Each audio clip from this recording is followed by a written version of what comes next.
Welcome to S P smart hybrid schooling system. बच्चे आज हम लोग नीट डायरेक्ट में नेक्स्ट क्वेश्चन देखने जा रहे हैं केमिकल काइनेटिक्स के। तो पिछले क्लास में जो हमने केमिकल काइनेटिक्स के क्वेश्चन देखे थे रेट कांस्टेंट पे था, और आज भी रेट कांस्टेंट पे भी देखेंगे इंटीग्रेटेड रेट लॉ इक्वेशन पे, लेकिन आज हम लोग रेडियो एक्टिव रिएक्शन के लिए देखेंगे। तो बच्चे जैसे कि हमने पहले भी पढ़ा है, जो रेडियो एक्टिव रिएक्शन होते हैं वो फर्स्ट ऑर्डर रिएक्शन होते हैं।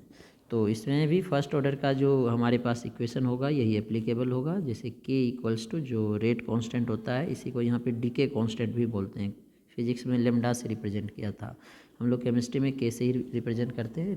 रेट कांस्टेंट को ही डीके कांस्टेंट बोलते हैं। फॉर्मूला 2.303 अपॉन टी टाइम है, log base 10 A not by A not अगर कंसनट्रेशन होगा तो ए नॉट लेंगे, अदरवाइज अगर नंबर ऑफ मॉलिक्यूल्स होगा तो एन नॉट बाय एन भी ले सकते हैं।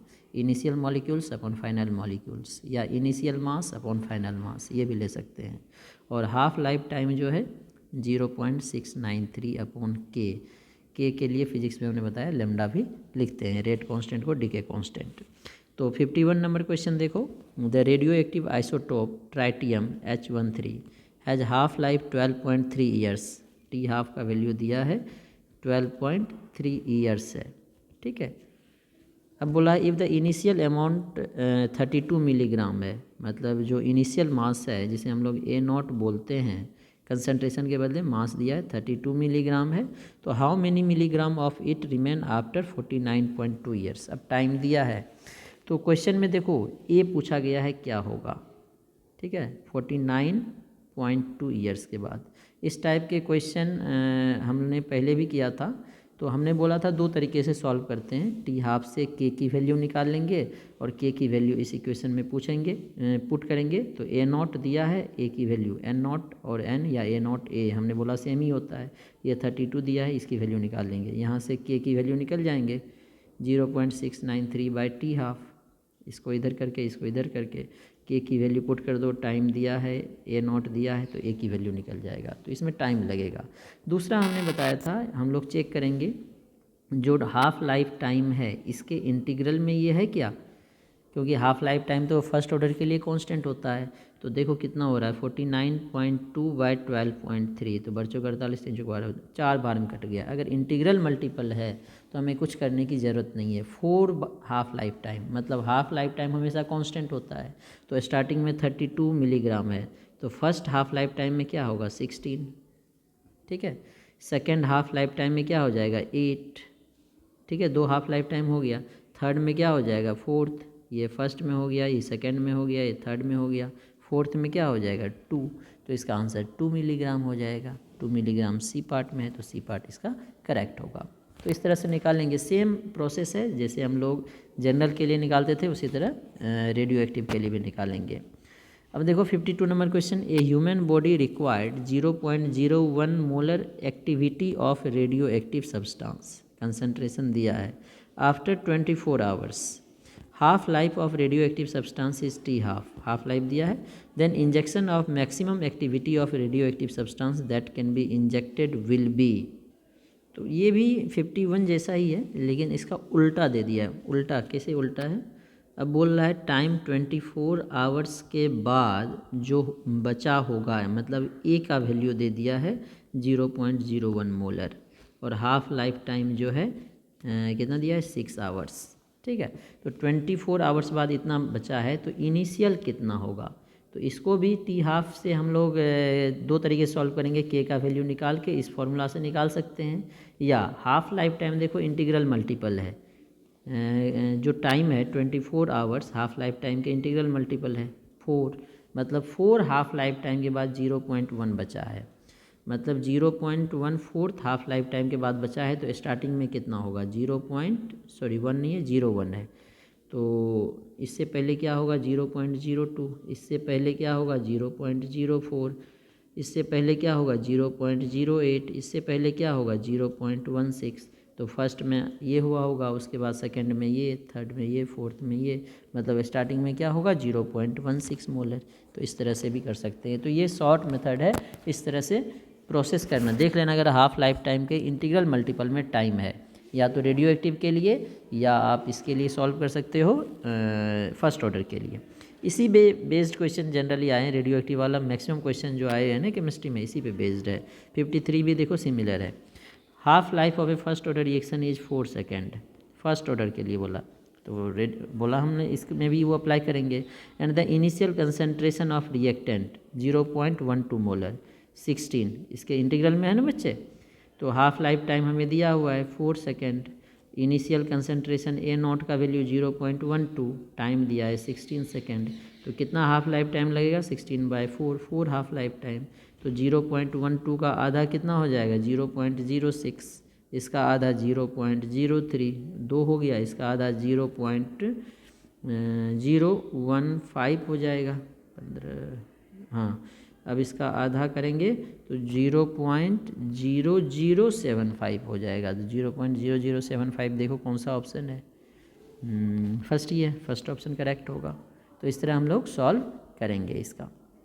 54 देखो, carbon 14 dating, radio active substance है carbon 14, method is based on the fact that, carbon dating जो है किस मेथड पे बेस्ड है, तो ये बेस्ड है कि ratio of carbon 14 and carbon 12 ये हमेशा कांस्टेंट होगा, क्योंकि फर्स्ट ऑर्डर रिएक्शन है, हाफ लाइफ टाइम कांस्टेंट होता है। तो कार्बन 14 का रेशियो और कार्बन 12 जो है हमारा क्या होता है बच्चे, रेडियो एक्टिव नहीं होता है। तो कार्बन डेटिंग मेथड में एज ऑफ वुड कैसे निकालते हैं, या किसी भी चीज़ का जो कार्बन डेटिंग करते हैं उसका एज कैसे निकालते हैं हम लोग, 2.303 upon 0.693 into T half log में क्या लेंगे, ऊपर लेंगे ratio of carbon 14 upon carbon 12 in would, living would में, और ratio of carbon 12 upon carbon 14 in dead would. ठीक है ना, पहले लिविंग वुड में कार्बन 14 और कार्बन 12 का रेशियो, और डेड वुड में कार्बन 14 और कार्बन 12 का रेशियो, यही जो है वुड का निकलता है हमारा, क्या निकलता है, एज निकलता है। नेक्स्ट 55 नंबर क्वेश्चन देखो, 55 क्या है, the plot of concentration of reactant versus time for a reaction is straight line, concentration और टाइम का ग्राफ स्ट्रेट लाइन आ रहा है, कांस्टेंट नहीं बोला, स्ट्रेट लाइन, या तो डिक्रीजिंग या तो इंक्रीजिंग। अब रिएक्टेंट का कंसंट्रेशन है तो डिक्रीजिंग होगा, तो ये कंसंट्रेशन और टाइम का ग्राफ ऐसा किस ऑर्डर रिएक्शन के लिए आता है, तो कंसंट्रेशन कॉन्स्टेंटली घटता है, स्ट्रेट लाइन है, फर्स्ट ऑर्डर के लिए ऐसा आता है एक्सपोनेंशियली, ये जीरो ऑर्डर के लिए आएगा। ठीक है, क्योंकि ये क्या इक्वेशन होता है, A naught minus A equals to K T, तो ए इक्वल्स टू क्या होगा, A naught minus K T, तो ए कंसंट्रेशन है, ये एक्स एक्सिस पे है, Y equals to minus M X plus C, तो यही ग्राफ बनेगा। ये हमारा सी के जगह पे ए नॉट आएगा, स्लोप इसका माइनस के होगा, तो जीरो ऑर्डर रिएक्शन होगा। तो इस तरह से हाफ लाइफ टाइम का हमारे पास क्वेश्चन है, तो ये ट्राई करेंगे। अब हम लोग Arrhenius equation, temperature dependence of on the rate of reaction, Arrhenius equation पे बेस्ड क्वेश्चन आएगा, या कॉलिजन थ्योरी बोल सकते हो। तो क्वेश्चन नंबर 60 से हम लोग देखते हैं कुछ questions. Activation energy of any chemical reaction can be calculated if one knows the value of, activation energy निकालना है। तो अर्हेनियस इक्वेशन से हमने फॉर्मूला डिराइव किया था log base 10 K2 upon K1 equals to EA upon 2.303 R 1/T1 minus 1/T2। तो क्या है, rate constant at standard temperature, क्या हमें निकालना है, रेट कांस्टेंट स्टैंडर्ड टेम्परेचर पे निकल जाए तो हम लोग क्या निकाल सकते हैं, एक्टिवेशन एनर्जी निकाल सकते हैं या नहीं, नहीं निकाल सकते हैं, क्योंकि स्टैंडर्ड टेम्परेचर मतलब एक ही टेम्परेचर पे पता चलेगा। ठीक है, हमें 2 टेम्परेचर पे चाहिए, तो नहीं आएगा, प्रोबेबिलिटी ऑफ कॉलिजन से भी नहीं आएगा, उससे एक की वैल्यू पता चलेगी, ओरिएंटेशन से भी पता नहीं चलेगा। Rate constant eight 2 different temperature, ये सही है, 2 डिफरेंट टेम्परेचर और रेट कांस्टेंट, आर तो कांस्टेंट ही होता है, तो ई ए की वैल्यू कैलकुलेट कर लेंगे। नेक्स्ट क्वेश्चन नंबर 61 है, the plot of L K versus 1/T is consistent with Arrhenius equation. तो देखो ln और 1/T का हमें पूछा गया है, तो अर्हेनियस इक्वेशन का ही क्वेश्चन है, k इक्वल्स टू क्या होता है, a exponential minus EA upon RT। तो ln क्या हो जाएगा, ln A प्लस ln और एक्सपोनेंशियल दोनों खत्म हो जाएगा, माइनस EA अपॉन RT। तो ln क्या हो गया, ये छूट गया, ln A, ln a plus minus minus E A upon R T. तो ग्राफ किसके बीच में है, ln के और 1/t। तो y ये हो गया x, तो minus M X plus C. तो इसका ग्राफ क्या होगा, straight line with decreasing slope. ये ln के होगा, ये 1/t होगा। तो देखो ये ग्राफ कौन सा है, ये हमारा डी पार्ट में दिख रहा है, तो इसका डी पार्ट करेक्ट होगा। नेक्स्ट क्वेश्चन नंबर 62 देखो।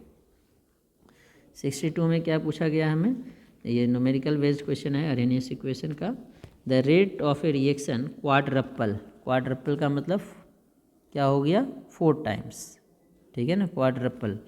व्हेन टेम्परेचर चेंजेस फ्रॉम 27 से 57, कैलकुलेट एनर्जी ऑफ एक्टिवेशन।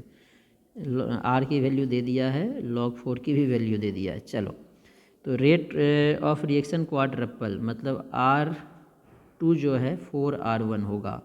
बाकी R2 चेंज हो रहा है, मतलब क्या चेंज होगा, इसका टेम्परेचर चेंज करने से रेट कांस्टेंट, मतलब K2 जो है किसके इक्वल हो जाएगा, 4K1 के इक्वल हो जाएगा। ठीक है, T1 का वैल्यू कितना दिया है, 27, 27 में 273 ऐड कर दो तो 300 केल्विन। T2 57, तो 27 मतलब 30 एक्स्ट्रा है, 330 केल्विन। तो एक्टिवेशन एनर्जी निकालना है, तो फॉर्मूला हमने अभी बताया, log base 10 K2 upon K1 EA upon 2.303 R 1 upon T1 minus 1 upon T2। तो log बेस 10 K2 की वैल्यू क्या हो जाएगा, 4K1 अपॉन K1, क्वाड्रपल था यहाँ से। तो EA की वैल्यू हमें कैलकुलेट करना है, 2.303, R की वैल्यू 8.314, यहाँ पे 1 अपॉन T1 300 माइनस 1 अपॉन 330, यही हो जाएगा। अब इसे सॉल्व करना है, तो K1 कैंसिल, log 4 हो गया, log 4 की वैल्यू दिया है 0.6021 दिया है, तो यही पुट करते हैं, दिया है तो EA अपॉन 2.303 इंटू 8.314, यहाँ पे LCM आ जाएगा 300 इंटू 330 ही कर देते हैं, तो ऊपर हो जाएगा 330 माइनस 300, तो EA की वैल्यू क्या हो जाएगी, नीचे वाला ऊपर चला जाएगा, 0.6021, 2.303, 8.314, 300 इंटू 330 डिवाइडेड बाय, ये 30 बचेगा, 0 0 कैंसिल, 3 से इसको कट कर दो, ये 100 बचेगा। अब इसको मल्टीप्लाई करना है, तो ये मल्टीप्लाई होके आ रहा है हमारे पास कितना हो रहा है, 83840 जूल। हमारा आंसर किलो जूल में है, तो कितना हो जाएगा, 38.040 किलो जूल। 38.040 देखो ए पार्ट में है, तो ए पार्ट इसका करेक्ट होगा। नेक्स्ट क्वेश्चन नंबर 63 है, एसर्शन एंड रीजन पे बेस्ड है, और इसका जो उस साइड होगा, इसका जो ऑप्शन है, तो गिवन बिलो आर 2 स्टेटमेंट, एक एसर्शन है एक रीजन है। ए reaction can have zero activation energy, possible है जीरो एक्टिवेशन एनर्जी होता क्या है, किसी भी रिएक्टेंट को जो हम लोग एनर्जी सप्लाई करते हैं जिससे वो प्रोडक्ट में कन्वर्ट हो। अगर रिएक्टेंट के पास सफिशिएंट एनर्जी है जिससे वो प्रोडक्ट में कन्वर्ट हो जाए, तो उसे हमें एक्स्ट्रा एनर्जी देने की ज़रूरत नहीं है। ठीक है, तो ये स्टेटमेंट सही है, एसर्शन ट्रू है। रीजन क्या है, the minimum extra amount of energy absorbed by reactant molecule so that their energy becomes equal to threshold value, reason भी सही है। तो एसर्शन एंड रीजन दोनों करेक्ट है, तो बी पार्ट करेक्ट हो गया। एंड रीजन जो है एसर्शन को एक्सप्लेन नहीं कर रहा है, क्यों नहीं कर रहा है, क्योंकि ये प्रोडक्ट में कन्वर्ट करने ये डिफ़ाइन किया है, ठीक है ना, डिफ़ाइन किया है, तो क्यों होता है ये एक्सप्लेन करने के लिए हमें इसमें फ्रीक्वेंसी फैक्टर भी एक्सप्लेन करना होगा, जिसके बारे में ये एक्सप्लेन नहीं किया है। ठीक है, तो इसीलिए इसका बी पार्ट हम लोग करेक्ट करेंगे। 64 नंबर क्वेश्चन है।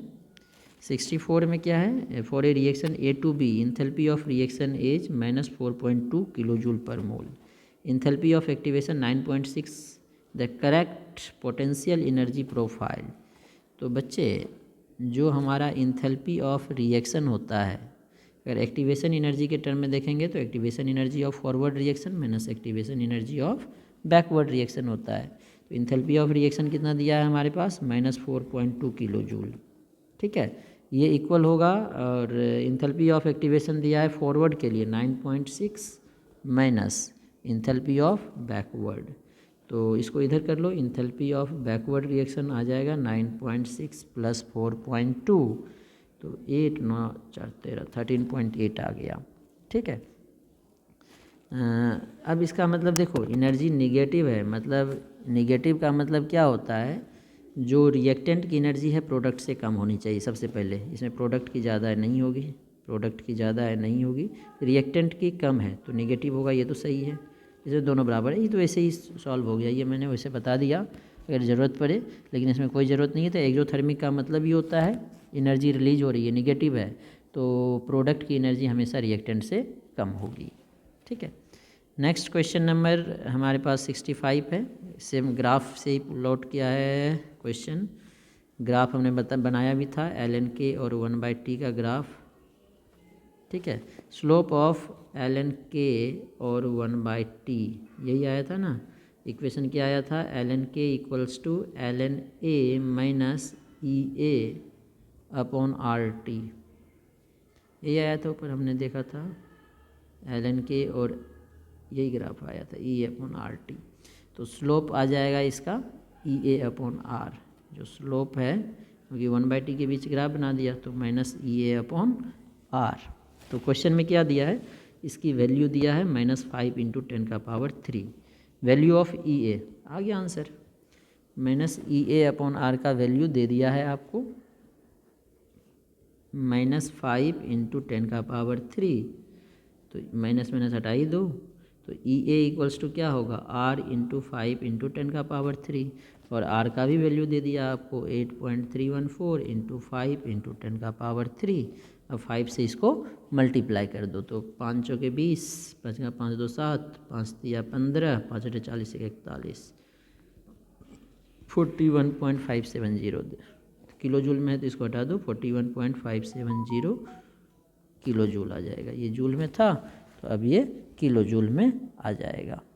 ठीक है, तो चेक करते हैं कौन सा हमारा ऑप्शन करेक्ट होगा, ये 41.5, ये बी पार्ट है तो बी पार्ट इसका करेक्ट होगा। ठीक है, नेक्स्ट एक और क्वेश्चन देख लेते हैं 66, ये भी उसी टाइप का क्वेश्चन है जो ऊपर हमने देखा था। For a reaction activation energy इसमें 0 दे दिया, चलो अच्छी बात है, एंड द रेट कांस्टेंट 200 पे दे दिया है, तो रेट कांस्टेंट 400 पे क्या होगा, आर की वैल्यू दिया है। तो हमने क्या फॉर्मूला बताया था, log base 10 K2/K1 EA/2.303R 1/T1 - 1/T2।